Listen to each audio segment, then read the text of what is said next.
3 Michelin stars, 1 legendary chef, and a tasting menu known for absolute perfection. Today, we're inside one of the most exclusive restaurants in London, and I am ready for the food journey of a lifetime. We all know the legend that is Chef Gordon Ramsay from TV. And several years ago, I actually worked behind the scenes on MasterChef and had the chance to see the way he inspires and commands in person. But today, we get to see a different side of him, the artist behind 3 Michelin-starred Restaurant Gordon Ramsay, where we get to taste the masterpiece. I'm MADison, and a week ago, I was pushing my husband iVEN to his limits on an adventure hiking the 5-day Salcantay trek in Peru. So now I am treating him to the comfort and elegance of Chef Gordon Ramsay's most luxurious restaurant. He definitely earned this. Let's madventure. We live here now. Our first flight cancellation. How exciting!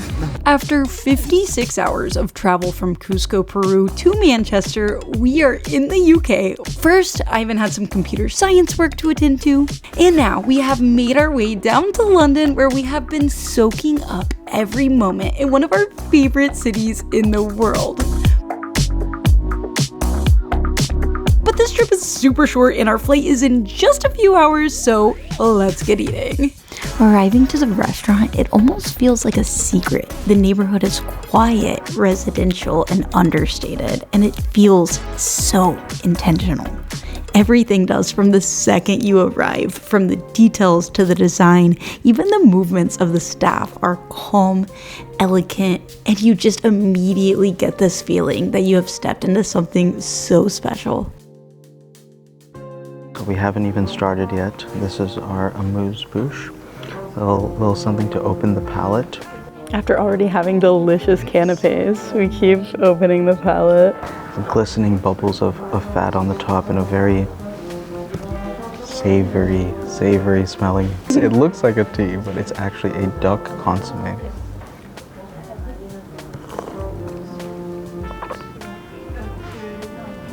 Oh yeah. That is my kind of tea. Meat tea. But there's it's meat, but it's more like the essence of meat. Just the delicious, fatty, mouth-filling, mouth-coating flavor there, and it lingers really nicely. It feels clean in the mouth as well. A great way to start, especially.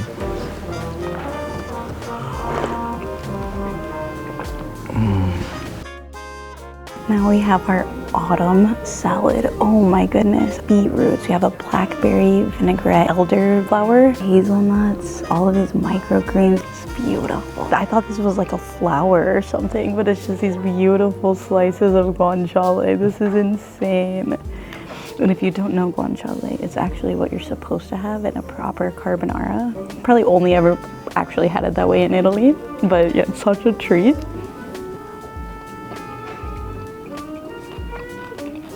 And I feel like you can't go wrong with beetroot in the UK. It tastes so good. There's this beautiful crunch, perfectly marinated, soft, delicious beets. You get some hazelnut and blackberry and stuff. I feel bad tearing this apart because it's so beautiful.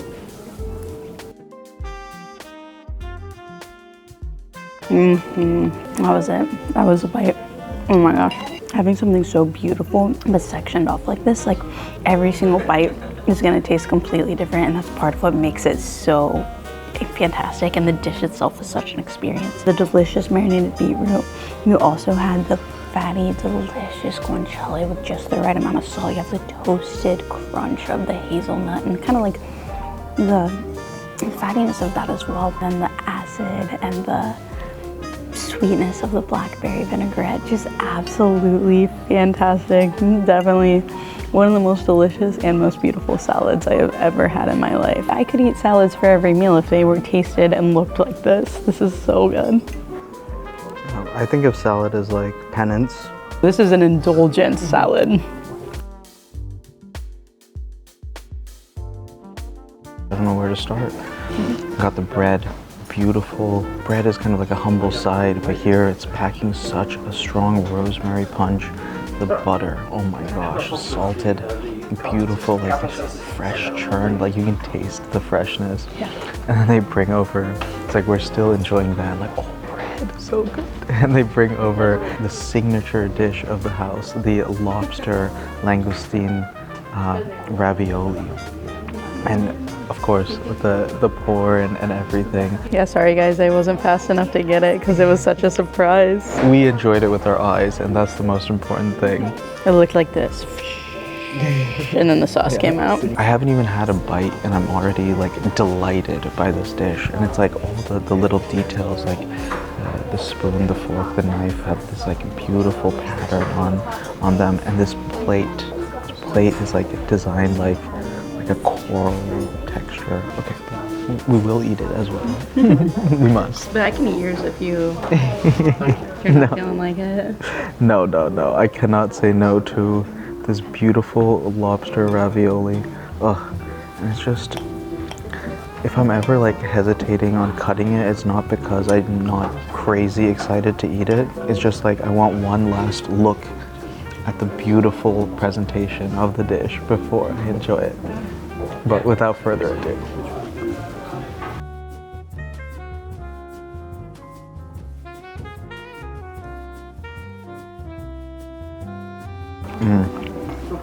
Such deep, rich flavors. Oftentimes, like, you get a lot of flavor from like salt, sugar, you know, like the things that like your tongue is kind of trained to taste, but you're not getting those distinct, sharp flavors in this at all. It's almost like you're tasting like pure individual ingredients that are just working really well together. And then you get to the sauce, and it's like such a fine, like pure sauce that it actually, like, it's not one single ingredient that's doing any work. It's like, it's such a complex flavor that you're not really identifying one ingredient, and it all comes together, and you mix the two, the pure fish, delicate, buttery, textural portion with this decadent, like glistening. I just have to eat it. Sounds like they gave us this bread for a reason at this exact time, because it sounds like you're gonna want to mop up every last drip of this sauce. The beauty of the ravioli as well is a 3 seafood dish. So we got the lobster, langoustine, and a trout or a salmon. But you can see how like all 3 are incorporated in here, but they're left independent. They share sides. They're not like, it's not like a mixed up ravioli inside. You're getting to taste almost 3 dishes in one, and all of them are so delicately, excellently cooked, despite being completely different proteins that might require like a slightly different temp, different cook. But absolutely perfect on all 3. That is, I think that it's, the devil is really in the details there, the fact that they were able to do that and come up with this sauce that blends so well with all 3 of them at once. Absolutely delicious. I get why it's the signature. This is gonna be one clean plate by the time I'm done with it. This is a Cornish turbot. When I saw the word Cornish, I just assumed like Cornish hen, because that's the only time I've ever heard that word. Not 100% sure, but I think it's gonna be fish. Shiitake mushroom powder.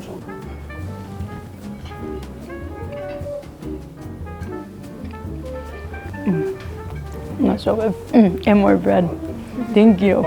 Pleasure. Tasty, delicate white fish. So tender and delicious, but not like, it's tender, but it's not like so flaky like when you think of fish. It has this just really delicate, delicious texture. And then the umami from the mushroom jus is just fantastic. I'm loving this experience. You know, I'm not gonna lie, we I have been to Gordon Ramsay's fish and chips in Vegas, which is very delicious. But we've only had like the very not upscale versions. We basically had like some of his like lowest scale food at Gordon Ramsay Fish and Chips, or now his 3 Michelin starred restaurant. And boys got range, because this is so fantastic. But also, if you go to Vegas or anywhere that has a Gordon Ramsay Fish and Chips, I highly recommend that too. Ooh, and there's actually like whole mushroom over here. Oh man. I think something fun about this plate is they did use greens, but it kind of is giving like what people think about when they think about British food. Like it's very beige. Throw in these greens and vegetables and herbs here on the side, and you're getting this freshness as well to the dish. It's already so good and rich and umami and delicious. But add in that freshness, it's just the perfect melody. This is so fantastic. I'm getting to taste Gordon Ramsay's pigeon today. The pigeons in London are so beautiful. We had to see what they taste like. I don't know if it's actually the ones we saw, but... I would hope not. I hope these are not street pigeons. I'm sure they're not street pigeons, but we have noticed that the pigeons in the UK are stunning. They look like they have like this like suede, like matte coat on, and it's, you know, maybe the pigeons are just better in UK, and I'll find out if they taste better too. So this one is prepared with a ragu sauce below, and again, I just love the beets and blackberries here, just packing such a intense flavor that pairs so well with a rich, dark, savory dish like this. On the side we have a bonus I wasn't even expecting. The confit, the leg confit. And look at how delicate this bone is. And of course I do like how Gordon Ramsay in many of his dishes he likes the bone, like the lollipop style. So he has like the chicken lollipop, which is one of my favorite recipes as well. But he's done the same thing for the pigeon here and the confit. And the pigeon bones are so fine, and so delicate looking. Ooh, tender. Wow, look at that cook. It's just perfect. Just perfect. If you've never had pigeon before, I think the closest parallel I can draw is probably to duck. They're very different than chicken because the meat has a lot more redness to it. If you're familiar with cuy, very similar to cuy as well. That's right, guinea pig. Because of that redness, it kind of lends itself to pairing with a darker, more umami, savory gravy as well. So they've definitely taken it in that direction. Very, very nice. Like the liquid isn't heavy. It's actually a somewhat thin liquid, but the flavor it's packing is this heavy, deep, rich flavor. I've already been speaking so fondly of the beets as well, so it's time to give it a try. Pulling it into the sweet, savory direction with the nice sweetness from the beets and the blackberries. Think like a blackberry jam, but it's actually an onion jam. They've managed to get so much sweetness out of the onion that I literally thought it might have been a fruit. Sounds odd. The full package is absolutely delicious. I'll finish off with a little bite of the confit. I don't know if it's on purpose, but it almost looks like a bird, like the way, like this is the bill. I'm definitely reading way too into this, but it also looks like the way that Gordon Ramsay signs the R in his name. I'm gonna go with it. Yeah.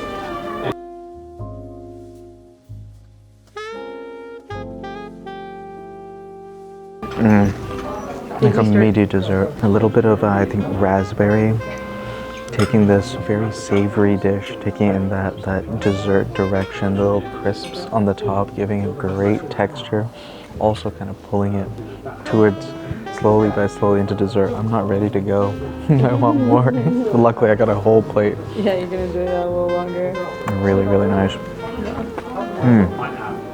That's a beautiful piece of meat. This beautiful plate is 100-day aged Cumberland beef. And we had to look up Cumberland beef because we don't have that in the States. It is local to here in the UK and it looks absolutely beautiful. I love aged beef as well. It's always got so much delicious flavor. But yeah, this is just a stunning, lovely cut, cooked medium rare as they recommended. And oh, it's got so much beautiful red here in it. I'm so excited.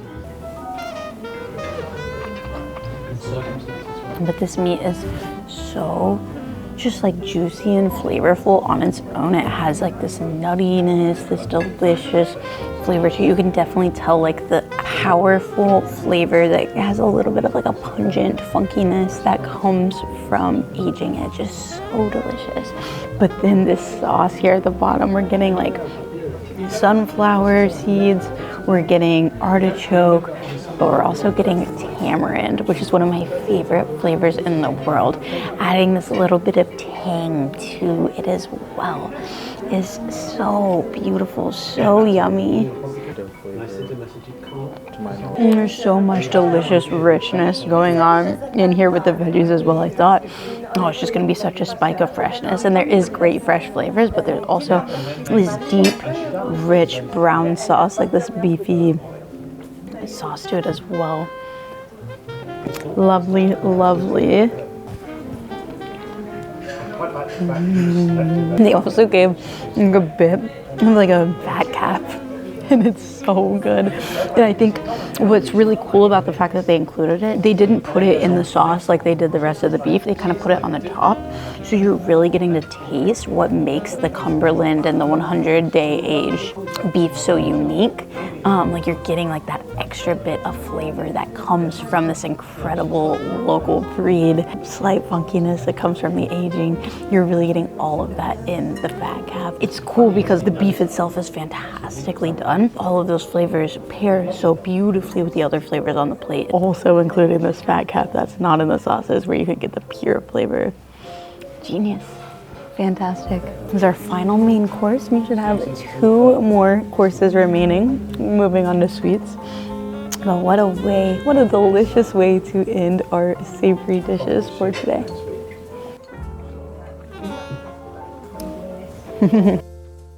It's transition time. We are moving into our sweeter dishes. So this is our like pre-dessert. And first off, just like this bowl is so fun to hold. Like this is crazy looking. It feels like almost 3D printed, but it's ceramic, but it's just like so cool and funky. The design of this restaurant is like kind of giving us like retro futuristic, you know, like what they in the past would have like just like thought would have been the colors and the design of like an upscale place in the future. Like I think just with the color scheme and the different things here, we're sort of getting that vibe. And with this like dishware itself, I'm definitely getting that vibe. This dish is inspired by the Cœur Royal cocktail. So here at the top, we have a bit of a champagne cornita, and then underneath it, we have like a black currant sorbet, creme de cassis sorbet at the bottom. And then of course, it looks like little flecks of gold here on the top because how can you not? It's just so fun. Luxury, because this is luxury. Okay, let's see. Get a little bit of the sorbet and full cocktail.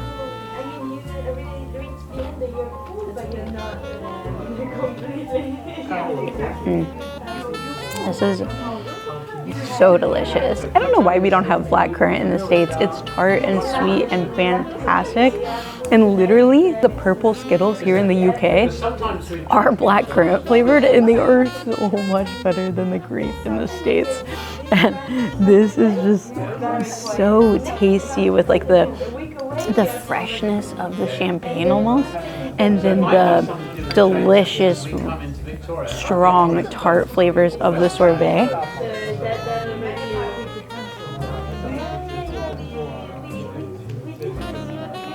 Absolutely fantastic. I need to try this cocktail now because this is really good. And then the texture difference, the fun like melty granita on the top, kind of like a snow cone on the top, and then underneath it just the creamy, delicious sorbet.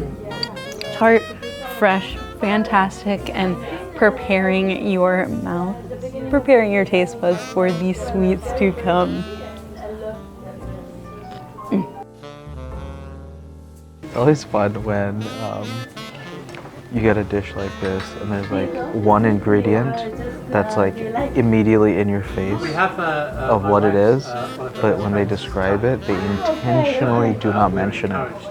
For this dish, it is the gold leaf on the bottom, just there for fun, really. Beautiful component, not really a flavor component, but flavor-wise, they got a lot going on, because on the bottom they have a pecan-flavored semi-Fredo homemade ice cream with candied pecans all along the sides. Then a twill, very delicate, like see-through. I can literally see the light and the gold shining through this delicate twill. And to finish it off, as if that wasn't enough, is a cacao nib ice cream. And what a beautiful plate as well. You know, I feel like we say it every time, but also not enough, because all of the plateware and design and like the card that they gave us, it's all so beautiful. And really that's where the magic is in. It's in the perfection of every component. Yeah, from the plating, the dishes themselves, The cutlery. service, everything. Actually amazing, so that's fine. That's why they're there. But yeah, exactly. Very soft, delicate, airy. It's almost like a cream more than an ice cream. Buttery. Oh, lovely. The pecan flavor pronounced there. And I love it. You can never have too much pecan. I'm gonna go for another one.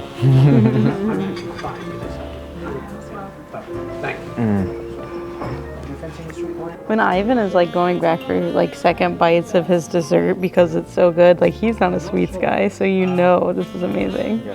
And it's because all of these flavors speak to me, right? The nuts, you got the nice bitter, like very rich flavors in here all the way through. There really is no better combination than like a chocolate and nut. Very, very nice. Told you one more. Yeah, but it doesn't say one more. It's a surprise. Such a good surprise. Just when we thought the meal was over, there was an encore of delicious sweet treats that were, of course, incredible. Today has truly been so special.